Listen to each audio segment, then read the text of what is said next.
abantu laba hayi into abangenza ngakhona khabe inkomo zizidle emasimini ami kodwa uthi ukuthi bona bangabe bakhona khonapha akula muntu phela ongenza kanjalo kanti abantu banjani vele lapho mfundisi baba kathi hayi zidile baba kodwa iBhayibheli anti uhlala ungitshela ngalo mina every day yebo uhlala ungitshela kodwa inkomo sezidlile uthini ke hayi inkomo zinkomo bantu hawu inkomo kanti umuntu ungaze kufa umuntu ngenkomo inkomo kudleli wami hayibo hayi bantu ungangitsheli udoti yakho lapho wena umuntu ufundisi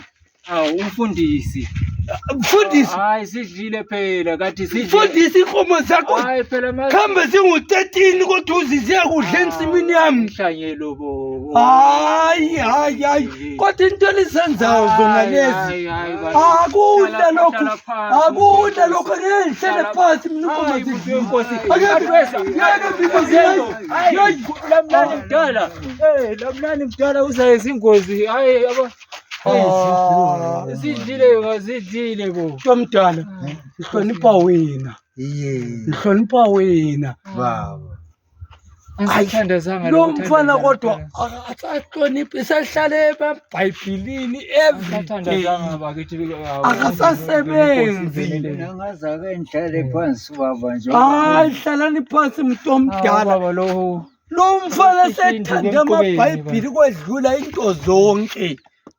amaBhayibheli uyathanda sethanda amaBhayibheli kodwa inkomo zidle emasimini ami hayi zona zikuthiwe kaziphume baba inkinga abafana bebengakaziqoqi zonke baba ezinye bezisasalele hawu nkosi yami bo kodwa ezakho yizo ezisalelayo kanti ubhizi wena ngamaBhayibheli akho le phela labantu kumele basize inkomo uyavulela uthi uyelusile zikuqashile hayi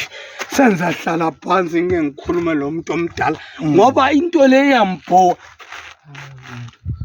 umntwana wakho lo yidoda uyishiti akalusi lokwelusa khona ukukhangela inkomo vele akakwazi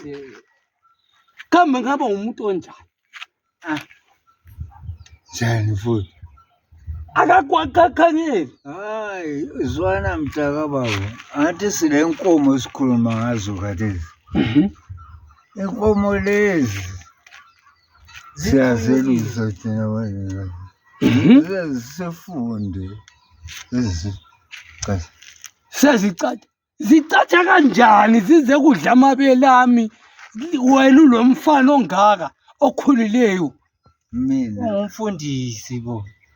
uhamba lesizwe ngihashi igama hayi uhamba lesizwe uhamba ukukhuluma idoti zakho wena ubuyisa abantu mbutha ubuthi isizwe sezishiti zakho wena inkomo zami zisidla lapha inkomo zakho zisidla amabele ami mina ngifuna ukuthi amabele ami abe khona mina sengiyabiza umlimisi phela hayi bo ngiyabiza umlimisi ezempimela indima lethu Jesu man songaze kubiza umlimi sibiza uJesu akila Jesu mina ekhanda lami kanti unjani wena mdala kumele ukuthi inkomo zidlule ngapha emizini yabo ziyele kodwa isitsho sithini muntu omdala esesani isitsho somuntu odlileyo sithini ngalabhele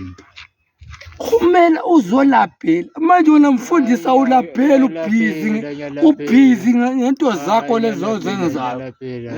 yalaphela nduna kumele ubuze labhela enkulu athonduna enkulu mdlela inkomo imbuzi zami zonke yeyi lina lingenza kanti lingamasela vele lina hayi singabantwana bakho nduna umfundisi wakho kathi umfundisi lo ngowakho napho umfundisi umtsotsi leli umfundisi wetsotsi lo lakhula laye hayi doti leyi suka khatshana lema wilikisa akudla lo muntu ulitsotsi le baningi abafundisi esibabonayo khonapha emawilikitha ngamatsotsi bonke lawa bahamba basitsotsa thina basitsotsa lapha ngizomunye sithi ufuna imbuzi ufuna imbuzi ukuthi engelaphi inyawo zami ngoba izizwa zibuhlungu kodwa ngigqoka izicathulo azisekho buhlungu baganga laye ukhonapho sezacela umnikelo nyana manje induna ifika ngolaka hawu akula mnikelo utholayo uyidoti unje umnikelo nyana akula mnikelo ongawuthola ngoba uyidoti vele ngoba uhamba usenza izinto ezingekho right ebantwini wena uDeuteronomy uyamazi ukuthi uthini Deuteronomy hayi iBhayibheli mina ngifunde ingekho yebo mfundisi khuluma mfundisi sizwe uDeuteronomy lo wabaningi yabona njengokuthi usuke emajiya uze bambe emkhulu hayi kade njalo baba lo kade umkhuzeli bo wena ulazi iBhayibheli kade njalo baba hayi baba lo la